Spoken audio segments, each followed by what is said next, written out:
তো আজকে আমি তোমাদের দেখাবো যে আমরা ব্যাঙ্গালোরে যে রুমটাতে থাকি সেই রুমটার সাইজ কতটা এবং যে দাম যে প্রাইস এরা চায় সেটা কীরকম চাই আমি তোমাকে দেখাচ্ছি।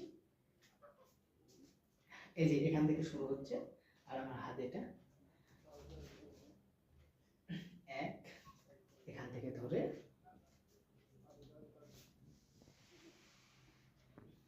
কমপ্লিট। যদি শোয়া যায় এরকম করে মাঝখান বরাবর এরকম করে যদি শোয়া যায়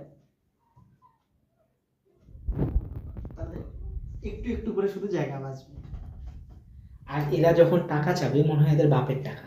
যখনই কোনো রুম খুঁজতে যাবা ভিতরে যাবা এতটুকু রুম শুধু থাকবে, বলবে ডিপোজিট কত, কারণ এখানকার রুলস হচ্ছে যে তোমাকে রুমে থাকার আগে তোমাকে ডিপোজিট ক্যাশ দিতে লাগে। ওরা মুখটা এত বড় মেলবে মানে শুনলেই মাথা গরম হয়ে যায়। এতটুকু রুমের জন্য ওরা ডিপোজিট চাবে 40,000 45,000 টাকা। তারপরে রুম রেন্ট যখন জিজ্ঞাসা করবা মান্থলি তোমাকে বলবে 8 থেকে 9,000 টাকা।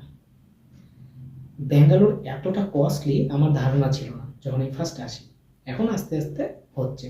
তার একটাই কারণ, কারণ এখানে প্রত্যেকটা ভারতের প্রত্যেকটা রাজ্য থেকে এখানে কাজ করতে সবাই জবের জন্য আসে, যেহেতু এটা সম্পূর্ণরূপে ইন্ডাস্ট্রিয়াল এরিয়ার কোনো অভাবই নেই।